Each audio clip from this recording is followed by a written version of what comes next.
എല്ലാവർക്കും നമസ്കാരം. മേക്ക് സ്റ്റുഡിയോയിലേക്ക് സ്വാഗതം. T20 വേൾഡ് കപ്പിലെ സൂപ്പർ 8 പോരാട്ടത്തിൽ ഇന്ത്യക്ക് ജയത്തുടക്കം. കരുത്തരുടെ പോരാട്ടത്തിൽ ഗ്രൂപ്പ് 1 ആദ്യ പോരാട്ടത്തിൽ അഫ്ഗാനിസ്ഥാനെതിരെ 47 റൺസിനാണ് ഇന്ത്യ ജയിച്ചു കയറിയിട്ടുള്ളത്. പതിവ് പോലെ ബാറ്റിംഗ് നിര ഇന്നലെ നല്ല രീതിയിൽ തന്നെ പരീക്ഷിക്കപ്പെട്ടെങ്കിൽ പോലും ബോളർമാരുടെ മികച്ച പ്രകടനം ടീം ഇന്ത്യക്ക് കരുത്തേകി. എന്നിരുന്നാലും ബാറ്റിങ്ങിൽ ഒറ്റയാൾ പോരാളിയെ പോലെ തകർത്തടിച്ച സൂര്യകുമാർ യാദവിൻ്റെ ഇന്നിങ്സ് നമ്മൾ കാണാതെ പോകരുത്.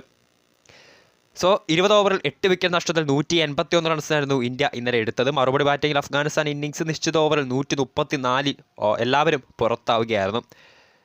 ജയത്തോടെ സൂപ്പർ 8 ഗ്രൂപ്പ് 1 ഇന്ത്യക്ക് ഒന്നാം സ്ഥാനത്ത് എത്താൻ സാധിച്ചിട്ടുണ്ട്.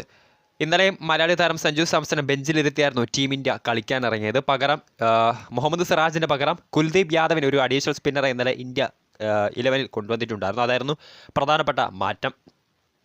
മാൻ ഓഫ് ദ മാച്ച് സൂര്യകുമാർ യാദവാണ്. 28 പന്തിൽ 53 റൺസ് എടുത്ത സൂര്യയുടെ ഒരു മികച്ച ഇന്നിങ്സാണ് ഇന്ത്യയുടെ സ്കോർ നല്ല രീതിയിൽ തന്നെ പടുത്തുയർത്തിയത്. ഓപ്പണിങ്ങിൽ നിലയും രോഹിത് ശർമ്മ, വിരാട് കോഹ്ലി ഓപ്പണിംഗ് സെക്കം തന്നെയായിരിക്കും.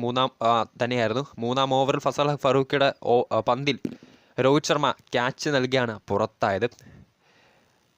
തകർത്തടിക്കാൻ ശ്രമിച്ചെങ്കിൽ പോലും വിരാട് കോഹ്ലിയും അധികം ഇന്നിങ്സ് നീണ്ടില്ല. 24 പന്തിൽ 24 റൺസ് എടുത്താണ് ഇന്ത്യയുടെ സ്റ്റാർ ബാറ്റ്സ്മാനും പുറത്തായത്. ഋഷഭ് പന്തിനും പിടിച്ചു നിൽക്കാനാവാതെ പുറത്തായപ്പോൾ ഇന്ത്യ ബാറ്റിംഗ് പാടെ തകർന്ന നിലയിലായിരുന്നു.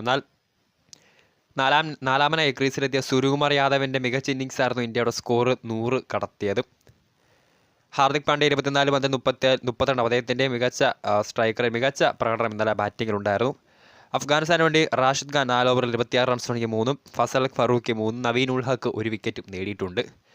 അഫ്ഗാനിസ്ഥാൻ്റെ ബാറ്റിങ്ങിലേക്ക് വരുവാണെങ്കിൽ അവരുടെ ഓൾറൗണ്ടർ അസ്മത്തുൾ ഒമർസയാണ് ടോപ്പ് സ്കോറർ. 26 റൺസാണ് അദ്ദേഹം നേടിയത്. നജീബുള്ള സദ്രയാണ് 19 റൺസും നേടിയിട്ടുണ്ട്. ഇന്ത്യക്ക് വേണ്ടി ഇന്ത്യയുടെ സ്വന്തം ജസ്പ്രീത് ബുംറ ഇന്നലെ അദ്ദേഹത്തിൻ്റെ മിന്നൽ ബോളുകൾ, തീയുണ്ടമുള്ള ബോളുകൾ അഫ്ഗാനിസ്ഥാൻ്റെ ബാറ്റർമാരെ കടപുഴക്കിയ കാഴ്ചയായിരുന്നു കണ്ടത് കെൻസിംഗ്ടൺ ഓവലിൽ. 4 ഓവറിൽ 7 റൺസ് വഴങ്ങി 3 വിക്കറ്റ് ബുംറ നേടിയപ്പോൾ അർഷ്ദീപ് സിംഗും 4 ഓവറിൽ 36 റൺസ് വഴങ്ങി 3 വിക്കറ്റ് നേടിയിട്ടുണ്ട്. ഒപ്പം ഇന്നലെ സിറാജിന് പകരം അഡീഷണൽ സ്പിൻ ബോളറായിട്ട് ഇലവനിലേക്ക് എത്തിയ കുൽദീപ് യാദവും 2 വിക്കറ്റ് നേടിയിട്ടുണ്ട്. സൂപ്പർ 8 ഇന്ത്യയുടെ അടുത്ത പോരാട്ടം ഇനി ജൂൺ 24 തിങ്കളാഴ്ച കരുത്തരായ ഓസ്ട്രേലിയക്കെതിരെയാണ്. വീഡിയോ ഇഷ്ടപ്പെട്ടാൽ ലൈക്ക് ചെയ്യുക, ഷെയർ ചെയ്യുക. കൂടുതൽ വാർത്തകൾക്കായി മേക്ക് സ്റ്റുഡിയോ എന്ന ചാനൽ സബ്സ്ക്രൈബ് ചെയ്യുക.